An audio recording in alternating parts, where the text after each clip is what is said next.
What if your village fell into ruin after the empire collapsed and your only hope of survival was gathering resources and fighting against ancient Welsh folklore spirits? Welcome to Blaster's brand new title, brand new indie war game, Dark Age of Annwn. Woo! Big up to the boys, Fox and Shane. Set your minds free, no locks and chains. Do what you love, roll the dice. 50-50, we cold as ice. One thing cold, but the opinion turn red. Can't let deck, whole game in my hand, Wargaming. Hey, what's going on, guys? Welcome to Hobby Homies. We are your weekly tabletop podcast. I'm Shane, hanging out with Fox. That's me, new episodes every single Sunday, by the way. And of course, we got Churchy. In the void. Today we are talking about, as Fox mentioned, Dark Age of Annwn, Blaster's newest indie wargame. That's right. If you don't really know how Blaster works, it's a magazine that's by Electi Studios. Every year, it feels like. Is that correct? I don't know. I'd say it's pretty correct. They bring out a magazine. Can you be pretty correct? Yeah, I think so. 50-50 or something like that. Yeah. They bring out a new magazine with a new game in it. Yep. Last time was Blaster Volume 7. Yep. And that had Arsenal, which is Arsenal. it's basically Titanfall, the tabletop game. Yep. There was Dead by Lead, which is like a Westerns game. Yep. Sludge featured early on. You were all about the Sludge. Oh, Slip man. Runners is like a Get me sci-fi. sludgy. And in fact, all of those titles we just mentioned, except for Sludge, that's archived. The last 4 titles are coming out through their Kickstarter. The campaign is either just about to go live in a couple of weeks, so you can follow that we've got a link in the description to that. Yep. So if you want Dark Age of Annwn, Dead by Lead, Slip Runners, Yep. Arsenal, all of those are going to be re-available on the Kickstarter. Excellent. So you can either buy the newest one that we're talking about today, which is super exciting, Yep. or any of the other 3 through that link in the description. So go suss that out. So this game was written by, let me double check my notes, Will Ramen Daltrey. Yes, the man of Forbidden Psalm. Forbidden Psalm. Yes. I'm like Morkborg, like, no. No. No. But it's in the same universe. Yeah, it is. Yeah. I'm like, it's not Yeah. that one, it's the other one. And this is a really cool game. It's like a narrative campaign driven game Yeah. where you play as a village in the Dark Ages, and it's in Wales, Yeah. roughly. Yes. And it's got Welsh folklore spirits that you're fighting against. Like, Yeah. for example, we actually just finished a game. We did, yeah. Yep. Finished is doing a lot of heavy lifting there. But we definitely played a game. We just played a then, game, yep. which you can check out on our second channel, link in the description for that. Yep. Battle reports, videos, other kind of content, And that's right. We do all those things. all that stuff. Just nailed it. Tick, tick, tick. That's what I do. And we just fought against some Kefaldor, which are like ancient Welsh horse spirits that live near water. The old water horse, Kelpie in the Scottish folklore. Yeah. They take victims, they lure them, and they drag them into the water. And And they were drown trying them. to do that to us in that game. They tried, and They tried. There's no spoilers. Maybe they succeeded with a couple of them. Anyway, so you play as a village, and throughout the course of the narrative campaign, you get gold and other resources. You Yep. need to maintain your village with food. You can upgrade your village with iron and gold and get blacksmiths, a mill, whatever. It's so cool. It's so awesome. Base building. It's base building. Yeah. It's Rust. Yes, yeah. 1v1 Rust, bro. Yeah. And it's a very cool premise. And what's great about it is because it's sort of a fantastical realm of the world at a Yep. very forgotten era, Yep. there's a lot of flexibility. You can play around with it a bit. Oh, absolutely. Yeah, there's a lot of stuff there that I'm looking forward to seeing how they expand into. Yeah, a whole bunch of like that Fae kind of. It's magical, man. It's a Yeah. whole different like, that kind of what do you even call it? Like that whole realm of things is Yeah. just it's really cool. Like I'm It's gonna re- find some leprechauns. Yeah. Irrelevant, I not want the game. to find some leprechauns. Yeah, okay. Come on. That's more of a you thing. So what's really cool is playing this game and hobbying. Like we've been painting specifically for this game. Bro, have we been painting? I painted my whole army in 3 days. Yeah, I did it today. over about 3 days as well. Yeah. And with some enemies and stuff, it's really cool. And we'll talk more about what you need to play this game in terms of models later on. But for your village, it's basically Dark Ages villages. Yeah. You know, so you think of in fact, I'll read sort of like, this kind of sets the scene Yes. for the game. So I'll just quickly read this little paragraph. Your village is one of many struggling to secure its own survival. You must gather men and women in your village to form militias, lightly armored, and poorly armed, led by Celtic heroes. Certainly you will face other villages, bandits, and even remnants of the Empire in disputes over vital resources, but your greatest foes come from Annwn, the otherworldly ram? It could be a ram. There's definitely a boar. Oh, yeah. Anyway, and the otherworldly realm whose grasp over Cymru continues to tighten. Over what? You heard. I didn't stutter. I pronounced everything perfectly. Over what? As intended. So it's very cool because but it also leaves enough ambiguity that we're sort of just using anything that's kind of like medieval. Oh, dude, yeah. You know? The guys that I've used, Medbury in his metal, they're about 1,000 years past. It's all around the same. Maybe thing. like 500 years past the Which Dark back then was, Ages. you know. But, like, what's 500 years between friends, am I right? Exactly. Yeah. So, like, I'm also using Medbury miniatures. yeah, you 3D printed some, but more in the Dark Age. Correct. So yours are beautiful and they fit well. And my guys are like wearing chainmail and have like metal helms, and I'm like, just ignore that.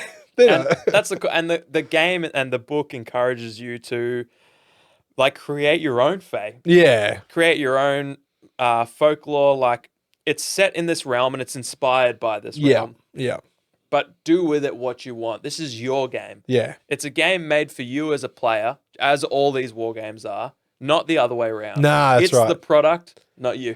I just headcanons that like my guys are like Roman like sympathizer kind of guys, and they're like refusing to believe that the whole empire has fallen, and they're just clinging to that kind of last little bit. And you could definitely just like also headcanon, like you said, they had like maybe more sophisticated armor and stuff. Maybe they're a little pocket of isolated individuals who have figured out they're just a little bit more advanced. Yeah, they focused on that, and I don't know, they're like master dwarfsmen, master craftsmen, you know? Yeah. So, and that's what's cool about this game. It's like inspired by and set in this era, but also do what you want with it. It's not like you're not pigeonholed into that one particular thing. No, and I certainly didn't feel like I was as I was picking miniatures and things to fight against. In fact, you've got spiders as your beasts. You can bring a unit of beasts, and you chose spiders. They're technically sheep. They are technically sheep. Go check out the battle report to get more context. It was a lot of fun. It was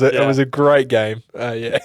And I've got a squad of beasts at home, which I didn't bring, and they're insectoid in nature as well. Yeah, that's right. And so, we could almost headcanon that there's like a little forest that when people walk into it, instead of seeing the usual forest that they're used to, they sort of step into Annwn. They step into like a little shift where these creatures are just hectic. Anyways, the walls between realms are thin in this one little spot, and I like that. That's cool. Yeah, and so that's the opportunity in the game, is it can build this world for you. And I just like that it is narrative driven. So you kind of you can play it solo, and there's separate missions for solo play. It's handcrafted for that, which is nice. Interesting. You can also play just a regular PvP style game. Yep. Where you bring your list and I bring my list. What's cool is when you play narratively, obviously your stuff levels up. Yep. And your army has it's called a muster value, which is essentially kind of the hidden points value of your army. Yeah. And so I could be deep into a campaign and you could be just starting. We have different muster values, but there's sort of an underdog mechanic which lets us fight against each other and say your lower muster value, you're the underdog. However far lower you are, based on your muster value, gives you all these different buffs. Cool. And they're sort of stackable. So So it kind of helps level out, which is a really cool opportunity for you to build your list, play your own campaign, and then go against your opponent every now and then whenever you see them. Yep. And they could be playing their own campaign. It's just a very cool way of doing it. We played another game, 5 past 6 from home, that has it was intended for solo, but we played it cooperatively. Yeah. And that was one thing. It's like if one person gets even one mission ahead, goes off and does a couple missions or whatever. Yeah, and it snowballs and you just can't catch up. Yeah. So the fact that they've got that balancing mechanic, it's so good. That's awesome. And it's intended for you to sort of like, I mean, obviously it's written to be the solo narrative with an option for PvP, but you can use all of those things Yep. in almost like a DM style Yeah. RPG narrative campaign where Yep. you go, because the narrative campaign, you play through the 4 seasons, you're trying to survive a full calendar year. Sure. There's no other mission except for trying to survive the year. It's like, Let's yeah. just focus on that. That's the goal right now. I feel it's like the objective that pops up in a video game is like survive. Yeah, and you're like, like- from what? Yeah, and it's then like, there's a and timer. for how long? It's like a 3-minute timer. You're like, what's happening? Yeah. Yeah, it's like that. It's Yeah. like survive 1 year. Why? What happens in a year? You don't need to work. Just try and get there first. Yeah.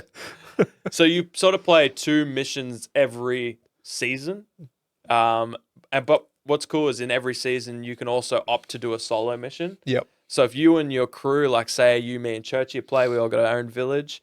We say, all right, we'll meet up once every 2 weeks to play the actual narrative campaign mission. Yep. In that time, we'll also play our own solo one at home so that if we want to play, we can. Yeah. And then, but you could also work into there where it's like at the end of every season, we also play a PvP one. Yep. And the winner of that gets 10 gold and 2 experience or something. You know what's really cool too, like with the different seasons, is like you could have like different themed tables, like Yeah. like a winter Absolutely. battlefield. You know, So cool. like that'd Dust be some awesome. snow on your bases too.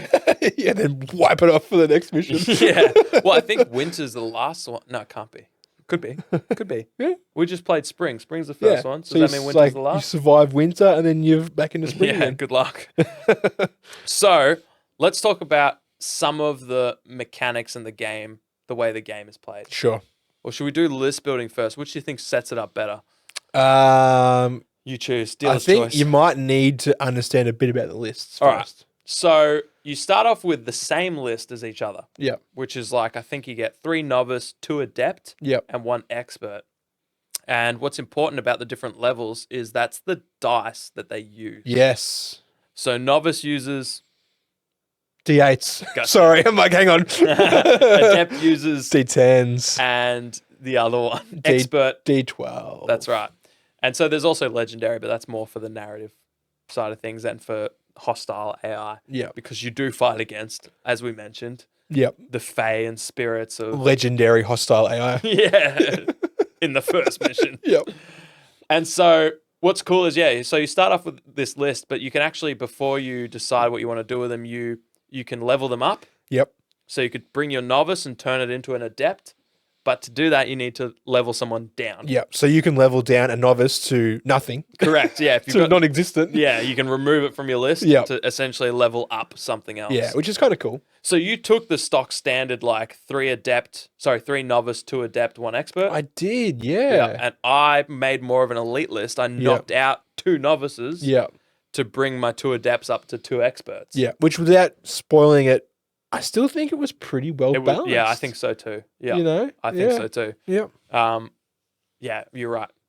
We won't spoil anything, but Yeah. I think that was a nice. It's fun that you can do that. Yep. You can sort of use those starting values to craft your own list, and then you can turn them into ranged units, melee units, or even beasts. Beasts. There's a couple caveats, like more than half of your army can never be ranged. Like Yeah. you can't have more range than half. Or Which is whatever. it's a common thing in these kind of games. Like yeah, it's range is an advantage. Yeah. Like because you know like Test1 does the same thing. It's like you can't have more range than melee. yeah, and I think the cap might even be 2 ranged or, Yeah. or whatever. It's the same as you can't have more than 2 beast units. Sure. And that's because beast units can't like interact with objectives, I think, in the same way. Yeah. So it's almost like protecting you from wanting to take 4 From like beasts and then- handicapping yourself. Yeah. Yeah. Yeah. But that's cool. And then after you choose the types of units, you can roll on feats and flaws to Yep. see. And there's ranged feats and flaws and melee and beast and hero. Mm. And you roll and it gives them a thing that might be, say, technically sheep, which might be a special ability that does this bonus, Yeah. but this debuff, Yeah. feat and a flaw. Yeah. So that's cool because that immediately gives flavor to your units. My spearman had a good one. It was called Gritted Teeth. Yeah. And what they could do was they could ignore the first wound they receive, Oh, right. but they can't activate again. Oh, so you're like forego. for that turn. Which for people listening, they might be like, that's not so bad. What's really cool in this game, side tangent, is that way activation works. You can essentially activate stuff almost as many times as you like. Activation's like a resource. You have 6 basically, and each time you activate, you can activate the same unit again. Yeah. And again. But they and a third time. But they periodically you have to lower their dice value. Yeah, after the second one. At the end of the second activation, your dice value goes down. It kind of represents them getting more exhausted because they're doing more work like than the others. It's like a fatigue mechanic. It is. It's really cool. Yeah. And when you take wounds, you also decrease your dice value. So there's all these different ways of like your things getting more exhausted. Yep.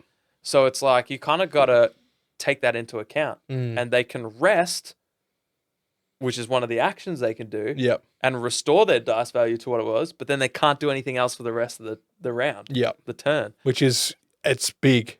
Yeah. And Big. it was a lot of fun just trying to, like, it's a great tension point where it's like, okay, I'm D10. That's my normal. I'm an adept. D10, sweet. I take a wound. All right, I'll drop. I won't take the wound. I'll instead drop it to D8. Yeah. But I'm activating for my second time now, so that D8 drops to a D6. Yeah. That's the lowest you can go. Now things, when they're fighting against you, you're defending with your D6. And you need to think about what you're fighting, right? Yeah. Like there was a moment when in the battle report when I was Where one of us, there was a unit that was a novice, which was D8, down to a D6, fighting an expert, and it's like, I can't wound you. Can't wound, can't save. It's just like, what's the point? Yeah, and so then you go, well, instead of doing the last activation that dropped me to a D6, I should have instead rested. Yeah. And like that was a learning part of the game, was how to balance, like you said, that activations and the dice value as a resource. Yeah. Which I can't think of another game that uses, apart from sort of OPR when you fight back. The first time you fight, you're fine. Yeah. And then after that, you can do it as many times as you like. Yeah. Yeah. It was similar to that, but it was more nuanced than that. Yeah. I'm sure there has to be something out there that uses a similar thing, but from what we've experienced, that's the first time we've played with a game that's got that kind of mechanic. And it felt like it was woven not just into, say, like a fighting back in melee, but it was woven into every aspect of the game. Yeah. It was like, okay, so if you're more exhausted, it's going to affect this, this, this, and this. I wonder if it's a Forbidden Psalm kind of thing. Like, because like game developers have their style, right? Their mechanic that they hang on to. Yeah. Maybe it's that. I don't know. I haven't played Forbidden Psalm, but if you have played Forbidden Psalm, let us know if anything that we say resonates with you as something that you're like, oh yeah, that's like this in Forbidden Psalm. Yep. So you build your list. You start with the same list, but then you choose your different levels. You go up, down, plus, minus. Give it its feats and flaws. Then you choose its specific weapons. And obviously you can choose spears, axes, swords, all that stuff for melee. Yep. And they all have their own little bonuses and negatives. Yeah. Same with range. You can take slings, bows, etc. Everything has a dagger as its last resort. Yeah. Something that we actually forgot to do in our battle report is there's a rule for running out of ammo. Oh, so if you roll a 1 on your rolls for range attacks, you run out of ammo. I like that, but I don't like that rule, right? Yeah. I just feel like there's never a time when you would be going into battle with like one arrow. I think maybe it's like, okay, you fought some things on your way to this battle. I guess maybe. You're also like, you dropped your quiver or something. Yeah. Like I like it thematically, but I have this PTSD moment of playing Shadow War Armageddon and like first time I shoot this big gun, it's like you're out of ammo. But also it makes far less sense when you're a freaking like space marine or something and you like you're a space marine, you're not going into battle with out nothing. of bullets. Yeah. How is that possible? I have so many pouches. Can't I store them in my seventh stomach? Yeah. In the Dark Ages when your village can't even eat. I guess maybe arrows are more scarce or bolts. Yeah, that's fair enough. So you can start with the exact same unit, exact same list, and then by the time you finish your list building, your hero it could be a spellcaster or things like that. So there's a heap of different ways. That's right. There's magic that we didn't use because we didn't have spellcasters. Yeah, but you can weave fate, which is casting spells, and so there's a heap of different ways to even you start at the same point, but by the time you finish the list building process, 2 very different lists. exactly. Yep. And that's very cool. And then from there, obviously, as you gain XP and craft your list and your village, it starts to morph and tell your own story, which is really cool. Yeah. But yeah, we touched on that core mechanic, which is the dice value, Yeah. which is like, depending on the level of your unit and its expertise, depends on your dice value, and that's the dice you're rolling. Yep. And it's a really simple mechanic throughout the game because it's like, how much HP does your thing have? 4. Well, then you're rolling 4 of your dice level. Yeah. For defense, for attack, for interacting, for morale, it's the same. It kind of reminded me, it had that simplicity of like the OPR quality roll. Yep. It was just that next level up where it was like, it's how much HP you have. Yep. Well, that's how many of your dice level. And your HP is how many models you have left, Correct. generally. Yeah. So it's like that unit of, every unit's a unit of 4, Yeah. unless they're a leader. Yeah. And it's like, okay, now I've decided to kill one of them. Yeah. So now there's 3 there. So now I have 3 HP, Yeah. which means I roll 3 times. Yeah. 3 dice. Yeah. And that it's funny because that number 4 is so common throughout this book. Yeah. And I feel like that's probably, I don't know if that's a Forbidden Psalm thing Don't know. or if it's like a Welsh folklore thing, Yeah, okay. but it's like, yeah, the heroes have 4 HP. Yep. All the other units have 1 HP, but there's 4 of them. Yeah. So in total, they have 4 HP. Yep. When you're testing morale, you're trying to roll a 4 or higher. Yep. When you interact with something, it's a 4 or higher. So that's very common, which makes it nice and easy. Yeah. So yeah, on your turn, it's alternate activations. Which every game has to be Chef's these kiss. days. Yeah. Yeah. And like you mentioned, there's 6 activations that make up the round. Yeah. So we just take it in turns. I activate a unit, they can move and perform an action. Pretty Yep. standard. You move and do a thing. Yeah. Yep. And what's Can't cool? move. You can't move Unless you're a beast. correct. And they can move. Game move. And so you move and you can attack, Yep. ranged or melee. Sweet. You can move and hunker down, which means you can't do anything else. You're basically taking cover. You get 2 to your defense roll, 2. 2 to your armor. Yep. Damn, I would have done that. In hindsight, I could think of a few times that was relevant. Yeah. Yeah. And there's a heap of different actions. There's a whole action tree you can do there. Yeah. But you can also have reactions. So when you fight me, I Yep. choose how I want to respond. Yeah. Attack back or defend. Or hunker down. That's actually a reaction that we didn't use. Ah. Yeah, that would have been good. Yeah. And that was even an interesting choice sometimes where it was like, okay, do I want to protect myself? Because when you choose to defend yourself, Yeah. you're basically rolling to save wounds. When would you choose to do that? Obviously before the attack rolls are made. Yeah, correct. So yeah. is that when you also choose when you want to defend or attack back? You're saying, like, say you attack me. So I've charged you. Yeah. Before I roll my attacks, you decide what you're doing. Yeah, great question. I can't quite remember the order. Yeah. Like, do I wait to see what you roll first? Yeah. Is that what you're saying? Or I'm thinking maybe you have to declare it before I roll. Yeah, possibly. You Like- say, I'm going to attack you. Yeah, What are you and- going to do about it? Yeah, and you're going to go, Yeah. I'm going to hunker down. Yeah, it's a good point. We'll have to double check the timing because we That'd just be- kind of waited till the other person rolled and we went, oh, that doesn't look good. I mean, it was fine. Yeah. But that'd be interesting to know if there is like a specific like order of things to do before dice are rolled. I just love that there's more than like, all right, you're fighting me, so then I roll and then I fight back. It's like Yeah, you're actually yeah. choosing one of those. Yeah. And which one you choose is very important, and you got to take into account what did your opponent roll? Yep. Because if I defend, Yep. those are the numbers I need to cancel out. Yeah. Like I've rolled like all 10s. Yeah. It's like, okay. Oh, well, I'm gonna die, but I'll fight you back. I might take a couple down yeah, with me. Yeah. Yeah. Yeah. So that's a lot of fun. Mm. So we'll quickly talk about, we just played a mission. The very first mission of the game is called, we won't give it too much spoilers, but I will tell you what you need for the first 2 missions. Yes. Good. So that if you're listening to this thinking, what can I hobby? The game's not out for I don't get my book for another month. Yeah. Because the Kickstarter's alive now. Again, link in the description. Yep. Go snag it. I will tell you what you can do. So you're going to need 3 Kefeldor, Mm-hmm. which are horse spirits. Yep. If you go to the Electi Studios Discord, we also have a Discord. Way better. It's the best Ours Discord is- on planet Earth. Yeah. I mean, it's good, but it's not ours. It's like the second best. They got the second best Discord. well. Tied with OPR. Because legal reasons. You can go to Electi Studios Discord. They've got a Dark Age of Annwn channel. Yeah. Go in there and there's the same horse spirits we use in the battle report are the ones they link in there. Nice. So you can go scroll up a little bit or re-ask if it's into the future and lots of people are posting. So you need 3 horse spirits, and they can look like you can just use the regular horses. You could honestly just use some Wargames Atlantic horses if you wanted to. Yeah. Yeah, they're like shape-shifting horse spirits. Yeah. Head cannon, whatever you want. Yeah. They're representative. Then you'll also need 8 wolves. Yep. That's the first mission. That's all you need for the first mission. Done. So the next mission, I'm going to have to remember here, you need probably 3 or 4 banshee-looking things. Okay. Like spirit kind of, yeah, right. Yep.